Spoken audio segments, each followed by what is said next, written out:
الحمد لله نحمده ونستعينه ونستغفره ونؤمن به ونتوكل عليه ونعوذ بالله من شرور أنفسنا ومن سيئات أعمالنا من يهده الله فلا مضل له ومن يضلله فلا هادي له ونشهد أن لا إله إلا الله وحده لا شريك له ونشهد أن سيدنا ونبينا ومولانا محمدا عبده ورسوله صلى الله عليه وعلى آله وأصحابه وبارك وسلم تسليما كثيرا كثيرا. أما بعد فأعوذ بالله من الشيطان الرجيم.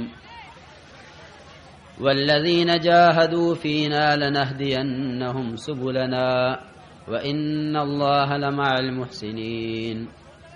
وقال الله سبحانه وتعالى: قل هذه سبيلي أدعو إلى الله على بصيرة أنا ومن اتبعني. وقال الله سبحانه وتعالى: إنما يعمر مساجد الله من آمن بالله واليوم الآخر وأقام الصلاة وآتى الزكاة ولم يخش إلا الله فعسى أولئك أن يكونوا من المهتدين. وقال عليه الصلاة والسلام: لغدوة أو روحة في سبيل الله خير من الدنيا وما فيها، او کما قال علیہ الصلوۃ والسلام. میرے بھائیوں، دوستوں اور بزرگوں،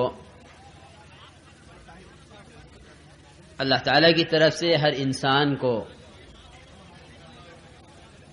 3 سرمایے دیے گئے ہیں.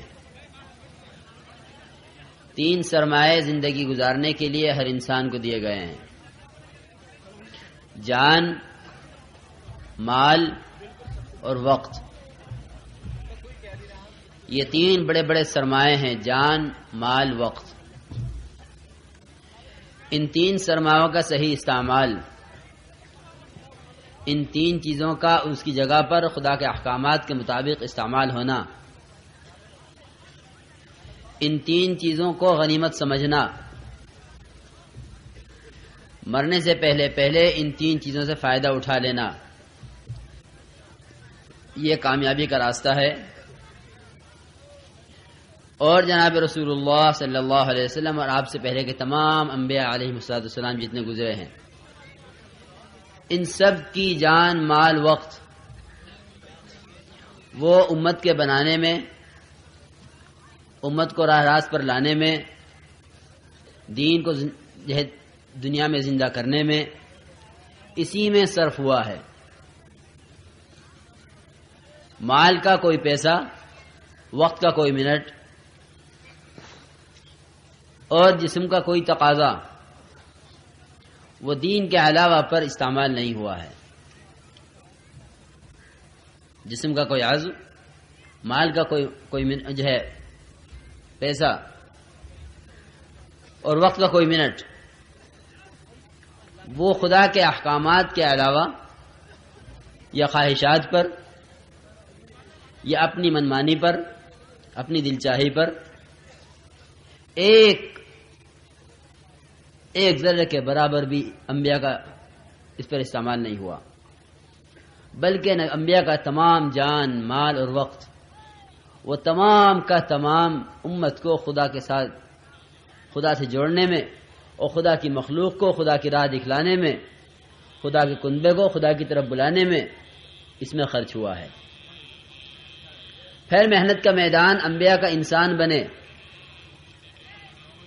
قل هذه سبیلی ادعو الی اللہ، کہہ دیجئے آپ عام لوگوں میں اعلان کر دیجئے کہ میرا راستہ یہی ہے کہ میں مخلوق خدا کو جو ہے خالق سے جوڑنے کے لیے ہوں.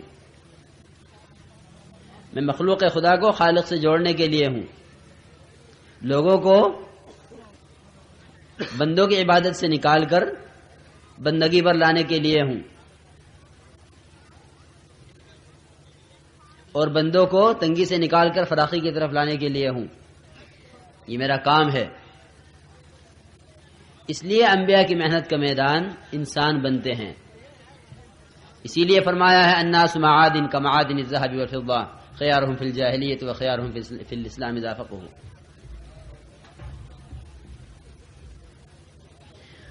کہ انسان سونے کی کانیں ہیں، اگر ان پر محنت کی جائے، ان کو کھودا جائے، ان پر جان مال وقت لگایا جائے، یہ سونے کی کانیں ہیں. ان میں سے سونا نکلے گا، ان میں سے چاندی نکلے گی، ان میں سے وہ تمام جواہرات نکلیں گے جو اللہ تعالیٰ نے اپنے خلیفہ کے اندر رکھے ہیں. لیکن اگر انسان محنت کا میدان ہی نہ ہو، انسان کو محنت کا میدان سمجھا نہ جائے، انسان کے علاوہ ہر چیز کو محنت کا میدان بنائے ہوئے ہو، یہ بات تو طے ہے جو آدمی جس لائن کی محنت کرے گا اس لائن کی کمال کو پہنچے گا. جو جس چیز کو محنت کا میدان بنائے گا اس سے پورا استفادہ کرے گا اور وہ لائن اس پر پوری کھلے گی. بقول مولانا یوسف صاحب رحمۃ اللہ علیہ کہ کاشتکار زمین پر محنت کرتا ہے، لیکن زمین پر محنت کرنا اس کا زمین پر محنت کرنا صرف اس لیے ہے کہ میرا بیج کتنی گہرائی میں گیا ہے اور اس کو کچھ عرصے کے بعد کتنی بلندی پر آنا ہے. اس سے زیادہ اس کی سوچ نہیں ہوتی کہ یہ میرا بیج ہے، اسے کتنی گہرائی میں ڈالنا ہے اور کتنی اونچائی پر اس کو آنا ہے. اتنا اس کا ارادہ ہے، اتنی اس کی نیت ہے. اس کی نیت کے بقدر محنت اور اس کی محنت کے بقدر نتیجہ. یہ ہر کاشتکار کے ساتھ ہے کہ نیت کے بقدر محنت ہوگی اور محنت کے بقدر نتیجہ ہوگا. کہ نیت یہ ہے کہ یہاں اتنا کھودا جائے جتنی گہرائی میں دانہ ڈالا جا سکے، اور پھر اس سے مجھے اتنی امید ہے کہ اس کی بال، اس کا پودا اتنی بلندی سے زیادہ نہیں ہوگا. اتنی محنت کو سامنے رکھ کر کاشتکار محنت کرتا ہے. لیکن فرماتے تھے کہ اگر اس کاشتکار کو پتہ چل جائے کہ زمین کے اندر پٹرول بھی ہے اور زمین کے اندر کوئلہ بھی ہے اور زمین کے اندر لوہا بھی ہے اور اس میں مختلف کانیں ہیں اور اس میں مختلف معدنیات ہیں، تو یہ اپنی محنت کو بڑھا کر زراعت سے ایسا مستغنی ہو جائے گا کہ اس کو کاشتکاری کا نام لیتے ہوئے بھی شرم آئے گی کہ کیسا چھوٹا سا کام ہے کہ فصل بو دی اور کاٹ لی. کتنی بڑی چیزیں زمین کے اندر موجود ہیں. اسی طرح میرے عزیز دوستوں اور بزرگوں، انسان جب محنت کا میدان بنتا ہے تو اللہ تعالیٰ کے اس کے اندر رکھے ہوئے جواہر، اس لیے کہ رات مولوی صاحب نے خوب کھولا انسان کو، ہر طرح سے کھول کے دکھلایا کہ انسان کیا ہے. اللہ تعالیٰ قسم کھا کے فرماتے ہیں، ایک قسم نہیں کئی قسمیں کھا کے فرماتے ہیں لقد خلقنا الانسان فی احسن تقویم، کہ ہم نے انسان کو سب سے زیادہ خوبصورت سانچے میں ڈھالا ہے اور سب سے زیادہ قیمتی بنایا ہے اور قابل اکرام بنایا ہے اور اللہ کا خلیفہ بنایا ہے. ہم نے انسان کو ہر طرح سے نوازا ہے. وہ خدا کے رکھے ہوئے جواہر ہیں اس کے اندر جو اس پر محنت ہونے سے ظاہر ہوا کرتے ہیں. آج جس چیز کو ہاتھ لگاتی ہے سائنس والے، جس چیز کو ہاتھ لگاتے ہیں محنت کرنے والے، اس چیز کے فوائد پہ کھلتے چلے جاتے ہیں اور وہ مشاہدے میں آگے بڑھتے چلے جاتے ہیں. وہ چیزیں جن کو اب سے 10 سال 20 سال پہلے کوئی جانتا نہیں تھا، ان پر محنت ہوئی اور محنت ہو کے ان کی قیمتیں کہیں سے کہیں پہنچ گئی اور ان کے فوائد بڑھتے چلے گئے اور ان کے اپنے اندر کے چھپے ہوئے جواہر کھلنے شروع ہو گئے. اسی طرح اگر انسان کو محنت کا میدان بنایا جائے، اس طرف غور کیا جائے کہ آخر انسان میں کیا ہے، انسان کس لیے بنا ہے. اس لیے کہ انسان وہ واحد مشین ہے عمل کی. انسان واحد مشین ہے عمل کی. کسی مشین سے عمل تیار نہیں ہو سکتا، چاہے قیامت تک کے سارے سائنس ہمیشہ کی، شروع سے لے کے آخر تک دجال تک کی سائنس جو ہے جمع ہو جائے، کوئی عمل کی مشین تیار نہیں کر سکتا کہ بھئی یہ عمل کی مشین ہے، اس مشین سے عمل بن سکتے ہیں، کہ کسی مشین سے نماز کا عمل بن جائے، کسی مشین سے روزے کا عمل بن جائے، کسی مشین سے زکوٰۃ کا عمل بن جائے، کسی مشین سے اعمال، کسی مشین سے اخلاق، کسی مشین سے معاشرہ بننے لگے، کہ ایسی کوئی مشین نہ بنی ہے نہ آئندہ بنے گی۔ اگر اس طرح کی کوئی مشین ہوتی یا بننی ہوتی آئندہ کبھی، تو انسان اشرف المخلوقات نہ کہلایا جاتا، انسان اشرف المخلوقات نہ کہلایا جاتا۔ اس کی شرافت، اس کی کرامت، اس کا خدا کے یہاں مرتبہ، اس کا خدا کا خلیفہ ہونا، اس کا سارے عالم پر بھاری ہونا، اور زمین و آسمان کا ایک انسان کے اللہ کہنے پر باقی رہنا، کیونکہ یہ تمام کی تمام جتنی کرامتیں اور شرافتیں ہیں وہ سب کی سب صرف محض اس لیے ہیں کہ یہ انسان عمل کی مشین ہے۔ لیکن آج محنت کا میدان انسان کے علاوہ ہر چیز بنی ہوئی ہے، انسان کے علاوہ ہر چیز محنت کا میدان، اور انسان انتہائی بے قیمت، اس کی کوئی قیمت نہیں۔ اس کے پاس مال ہو تو اس کی جان خطرے میں، اس کے پاس عہدہ ہو تو اس کی جان خطرے میں، اس کے پاس جو چیز اس کے پاس ہے اس چیز کی قیمت چیز والے سے زیادہ ہے، اس کی قیمت کیونکہ چیز والے سے زیادہ ہے، اس چیز کی وہ قیمت نہیں جو اس آدمی کی وہ قیمت نہیں جو اس کے پاس جو چیز ہے اس کی قیمت ہے۔ اس لیے وزیر کو بڑا نہیں سمجھتے، وزارت کو بڑا سمجھتے ہیں، مالدار کو بڑا نہیں سمجھتے، اس کے مال کو بڑا سمجھتے ہیں۔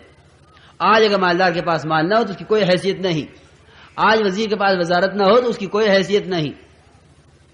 اور مولانا یوسف رحمۃ اللہ علیہ کہ اگر مال سے ہی قیمتی بنتا ہے انسان، اگر انسان مال سے ہی قیمتی بنتا ہے اور کوٹھی میں رہنے سے ہی قیمتی بنتا ہے اور ہوائی جہاز میں اڑنے سے ہی قیمتی بنتا ہے، تو فرماتے تھے کہ کوٹھیوں میں چوہے بھی رہتے ہیں اور کوٹھیوں میں کتے بھی رہتے ہیں اور ہوائی جہازوں میں کتے بھی سفر کرتے ہیں۔ فرماتے تھے اگر اعمال نہیں ہیں اور اگر آخرت کی فکر نہیں ہے اور اگر اپنے کو بنانے کا شوق اور جو ہے صبح سے شام تک اس کا غم نہیں ہے انسانیت کے بگڑنے کا، تو پھر یہ ہوائی جہازوں میں اڑے تو کوے کی طرح بے حیثیت، اور یہ سمندر میں تیرے تو سمندری سانپوں کی طرح بے حیثیت، اور یہ سڑکوں پہ پھرے تو کتوں کی طرح بے حیثیت، کہ اس کی کوئی حیثیت نہیں، اس کی اپنی حیثیت، اس کا اپنا مقام اس کے اعمال سے ہے، اور جو راستہ اس کو بتلایا گیا ہے اس راستے پر چلنے سے ہے۔ اس لیے جب محنت کا رخ بدلا جائے گا تو اللہ تعالیٰ تاکید کے ساتھ فرماتے ہیں جو ہمارے دین کی محنت کرتے ہیں ہم انہیں ضرور ہدایت دیتے ہیں، جو ہمارے دین کی محنت کرتے ہیں ہم انہیں ضرور ہدایت دیتے ہیں۔ والذین جاہدوا فینا لنہدینہم سبلنا، یہ نہیں فرمایا کہ جو محنت کریں گے ہم انہیں ہدایت دیں گے، تاجر تجارت کی محنت کرے گا ہم ہدایت دیں گے، کاشتکاری کی محنت کرے گا ہم ہدایت دیں گے، ملازم ملازمت کی محنت کرے گا ہم ہدایت دیں گے۔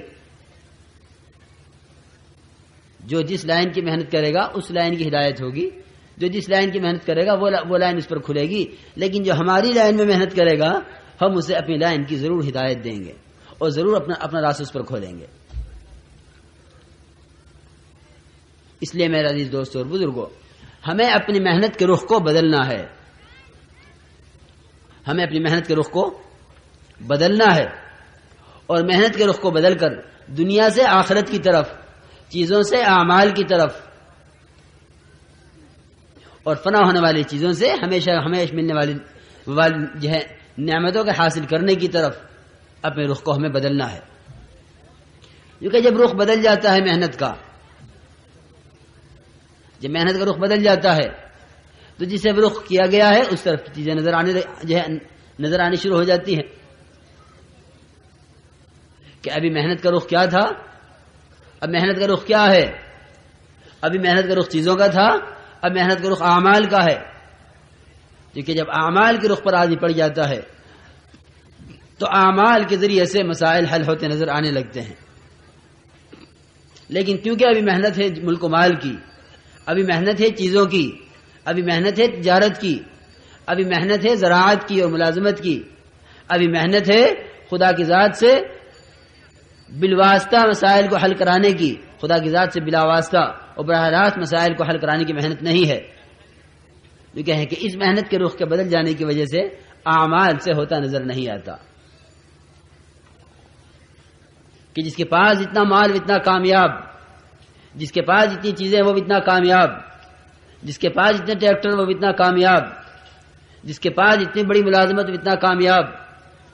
کیونکہ ہم نے سب نے خود کامیابی کو سوچا ہوا ہے اور خود منازل طے کیے ہوئے ہیں. حالانکہ اللہ تعالیٰ قسم کھا کھا کے فرماتے ہیں کامیاب کون ہے اور ناکام کون ہے. قد افلح المؤمنون الذين هم في صلاتهم خاشعون. کامیاب کون ہیں؟ کہ کامل ایمان والے، وہ کامیاب ہیں ہمیشہ کی کامیابی کے ساتھ. الذين هم في صلاتهم خاشعون، جو اپنی نماز کے اندر خشوع و خضوع رکھتے ہیں، اپنی نماز میں اپنی نماز کو ضائع نہیں ہونے دیتے. ارأيت الذي يكذب بالدين فذلك الذي يدعو اليتيم. کون ہے دین کا جو ہے جھٹلانے والا؟ یہ ہے جو نہ مال کا حق ادا کر رہا ہے نہ جان کا حق ادا کر رہا ہے. فویل للمصلین، ہلاکت ہو ان نمازیوں کے لیے کہ نمازی ہوتے ہوئے نماز کو بھول جاتے ہیں. الذین هم عن صلاتهم ساہون، کہ نماز کو جانتے ہوئے، نماز کے فریضے کو فریضہ سمجھتے ہوئے اس سے غفلت میں ہیں. تو یہ کہیں کہ اللہ تعالیٰ نے ہمیشہ کی کامیابی کا وعدہ فرمایا ہے الذین هم فی صلاتهم خاشعون والذین هم عن اللغو معرضون. جو چیز خدا کی یاد سے غافل کرنے والی ہے، جو چیز خدا کی یاد سے ہٹانے والی ہے. اگر گھوڑوں کے استبل میں ہیں اور وہاں نماز یاد نہیں رہی، حضرت سلیمان علیہ السلام گھوڑوں کے استبل میں گھوڑا کا معائنہ کرتے ہوئے کہ نماز یاد نہیں رہی.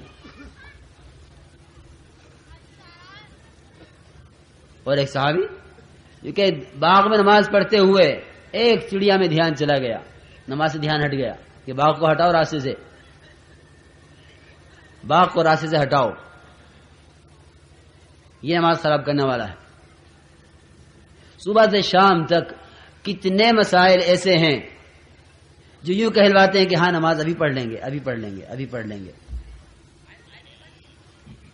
وہ ٹالتے رہتا ہے نماز کو، اس لیے کہ یقین یہ بنا ہوا ہے کہ میں جس لائن سے محنت کر رہا ہوں اس لائن سے ہر ایک اپنا اور غیر، خدا کو ماننے والا نہ ماننے والا، ایمان لانے والا نہ اور ایمان نہ لانے والا، ہر ایک کو اس لائن سے مل رہا ہے، ہر ایک کو اس لائن سے مل رہا ہے، ہر ایک کامیاب ہو رہا ہے محنت کر کے. مجھے نماز کے راستے کیسے مل جائے گا اگر محنت نہیں کروں گا؟ مجھے نماز کے راستے کیسے مل جائے گا جب ان میں سے کسی کو نہیں ملا ہے نماز کے راستے؟ ہر آدمی اپنی محنت میں قدم اٹھائے چلا جا رہا ہے اسباب کی طرف، دوڑ لگائے چلا جا رہا ہے اسباب کی طرف. عام آواز ہے دنیا دارالاسباب ہے سبب سے ہوگا، دنیا دارالاسباب ہے سبب سے ہوگا. یہ آواز نہیں ہے کہ ارے جس طرح دنیا دارالاسباب ہے اس طرح قلب بھی دارالایمان ہے. یہ قلب دارالایمان ہے، اس کی آواز نہیں ہے. دنیا دارالاسباب ہے، اسی کی آواز ہے. یہ کہیں کہ یہ دنیا دارالاسباب ہے، لیکن کب ہے؟ اس کے اسباب تیرے موافق کب ہیں؟ اور دنیا کی محنت سے اور اسباب کی محنت سے اسباب میں لگ کر خدا کی طرف سے اپنی چاہت کے مطابق فیصلہ کرانے اور اپنی مرضی کے مطابق بارش کرانے، اپنی مرضی کے مطابق صحت لینے، اپنی مرضی کے مطابق امن لینے، اپنی مرضی کے مطابق عزت لینے، اپنی مرضی کے مطابق مقدمات حل کرانے. کیونکہ خدا کی طرف سے جو چیز لینی ہوگی اس کے لینے کا راستہ وہ واحد صرف ایمان ہے، کہ ایمان مجبور کرے گا اس پر کہ خدا کی ذات سے ہوتا ہے، ایمان مجبور کرے گا اس پر کہ اسباب سے نہیں ہوتا، ایمان یہ بات بتلائے گا کہ ان تمام اسباب کی لائنوں میں جو کچھ ہے خدا کی قسم بالکل جس کے پاس ایمان ہوگا اس کو ہوتا ہوا نظر بھی نہیں آئے گا. جو ہے اسباب کی لائن سے اس کو ہوتا ہوا نظر بھی نہیں آئے گا. اپنے اپنے مشاہدے کو ایمان سمجھنا اسی کا نام گمراہی ہے. اپنے اپنے مشاہدے کو ایمان سمجھنا اسی کا نام گمراہی ہے، اسی کا نام بے رہا روی ہے کہ ہر ایک ایمان اپنے مشاہدے کا لیے بیٹھا ہے کہ میں یقین کے ساتھ کہتا ہوں کہ یوں کرو گے تو یوں ہو جائے گا. ہر ایک یقین دلاتا ہے اسباب کا کہ ایسے کرو گے تو ایسے ہو جائے گا. نہیں، بلکہ کہتے ہیں کہ محنت کے رخ کو بدلیں اور محنت کے رخ کو بدل کر اپنے آپ کو خالق کائنات سے ہونے پر لائیں کہ بھئی اللہ کی ذات سے ہوتا ہے، اللہ کے غیر سے نہیں ہوتا. کیونکہ اس محنت اس رخ کو بدلنے کے لیے یہ دیکھنا پڑے گا کہ جن کی رخ صحیح ہوئے ہیں انہوں نے کیا کیا ہے. انی وجہت وجہی للذی فطر السماوات والارض حنیفا وما انا من المشرکین. میں نے اپنا رخ بدلنے کے لیے بنے ہوئے سے بنانے والے کی طرف پھیر لیا ہے. اسے کہتے ہیں رخ بدلنا. زبان سے کہہ دینا نہیں، یہ دماغ سے سوچ لینا نہیں، یہ سر سے اقرار کر دینا نہیں کہ میں وہی دکان کا دکان والا، میں وہی زمین کا زمیندار، میں وہی ملازمت کا ملازمت والا. لیکن ہاں کہتا ہوں کہ اللہ کی ذات سے ہوتا ہے. حضرت ابراہیم علیہ السلام نے رخ بدلا اپنا، اور ایسا رخ بدلا کس سے بدلا؟ رخ ماں سے بدلا، باپ سے بدلا، نمرود سے بدلا، ملک کے ہر بڑے چھوٹے سے بدلا. نہیں ہوتا، اس سے بھی نہیں ہوتا، اس سے بھی نہیں ہوتا، اس سے بھی نہیں ہوتا. سب سے رخ بدل کر جو کہیں آخر میں اس جبرائیل پر جس پر ایمان لانا ضروری ہے، آمنت باللہ و ملائکتہ و کتبہ و رسلہ والیوم الآخر والقدر خیرہ و شرہ من اللہ تعالی والبعث بعد الموت. کیونکہ ایمان مفصل، اس میں ملائکہ پر ایمان لانا ہے. لیکن ملائکہ پر ایمان کس بات کا لانا ہے؟ کس بات کا ایمان لانا ہے؟ اس پر ایمان لاتا ہوں کہ یہ ملائکہ اللہ کے ملائکہ ہیں. اس پر ایمان نہیں لاتا کہ ملائکہ سے ہوتا ہے. یہ ایمان نہیں ہے. ملائکہ سے ہونا ایمان نہیں ہے. ملائکہ کے وجود کا یقین رکھنا ایمان ہے. ملائکہ کے وجود پر ایمان لانا ضروری ہے. ملائکہ سے ہونے پر ایمان لانا نہیں ہے، بلکہ یہ بھی شرک ہے. تو یہ کہ ہم نے ایسا رخ بدلوایا حضرت ابراہیم کا کہ منجنیق میں بیٹھے ہوئے ہیں، توپ کے اندر بیٹھے ہوئے ہیں، چند منٹ میں پھینکے جانے والے ہیں اس آگ میں، جو آگ مہینے بھر کی محنت کے بعد جو ہے دہکائی گئی ہے. ہر مرنے والا وصیت کر کے جاتا تھا کہ ابراہیم کی آگ میں ضرور جو ہے لکڑی ڈالنی ہے. بیماروں کے تیماردار وہ نظر مانے بیٹھے ہیں کہ بیمار ٹھیک ہو گیا تو ابراہیم کی جو ہے آگ میں لکڑی ڈالنی ہے. لیکن ایسی زبردست آگ کہ اگر اوپر سے پرندہ گزرے، اوپر سے بلندی سے کوئی پرندہ گزرے اس آگ کے اوپر سے تو جل کر نیچے گر جائے. اتنی زبردست آگ. اس آگ میں ڈالا جانا ہے ابراہیم علیہ السلام کو. نمرود بخیل، کپڑے اس نے اتار لیے کہ یہ گریں گے کپڑے جلیں گے، کپڑے ہمارے کام آئیں گے. کپڑے اتار کر رکھ لیے اور ابراہیم علیہ السلام کو ننگا کر کے توپ کے اندر بٹھا دیا. خلبلی مچی ہوئی ہے جو ہے ملائکہ میں، ہمیں کیوں نہیں بھیجتے؟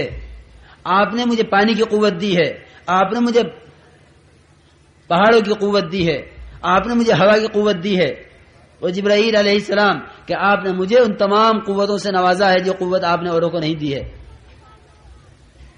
ہمیں کیوں نہیں جانے دیتے؟ ہم نے دوست اس لیے نہیں بنایا کہ ہمارے علاوہ کوئی بھی پہنچ جائے مدد کے لیے، ہم نے دوست اس لیے بنایا ہے کہ ہم سے کہے گا ہم کریں گے۔